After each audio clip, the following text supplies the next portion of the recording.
కడాన అహంభావం ఎంతవరకు వెళ్ళిందంటే సినీ ప్రముఖులు కూడా శాసించే పరిస్థితికి వెళ్లారు.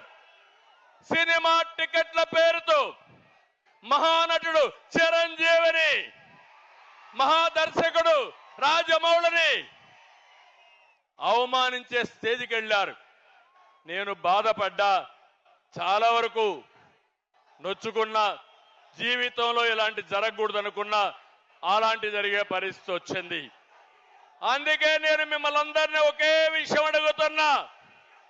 వై నాట్ 175 అంటున్నాడు జగన్. మేము అడుగుతున్నాం, ఏమి పొడిచావని నీకు ఓటేయాలి. వై నాట్ 75 కాదు, వై నాట్ జాబ్ క్యాలెండర్? సమాధానం చెప్పు. Why not DSC? Why not ఉచిత ఇసుక? ఇప్పుడే మిమ్మల్ని చూస్తామంటే నాకు అనిపిస్తుంది, వై నాట్ 175 గారి తమ్ముళ్ళు, వై నాట్ పులివెందల? అవునా కాదా?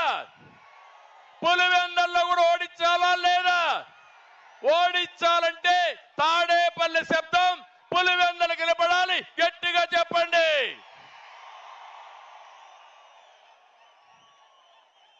నేను ఒకటే చెప్తున్నా, ఇవన్నీ వదిలిపెట్టు జగన్మోహన్ రెడ్డి.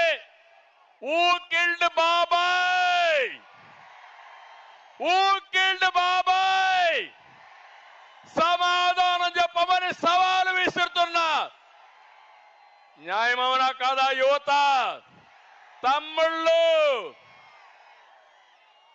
ఇంకో పక్క జగన్ ఒక బ్లఫ్ మాస్టర్. అవునా కాదా? బ్లఫ్ మాస్టర్ అవునా కాదా? మామూలుగా బ్లఫ్ మాస్టర్ అంటే అబద్ధాలు పదే పదే చెప్పడం, రెండో చేయని పనుల్ని చేసినట్టు చెప్పుకోవడం.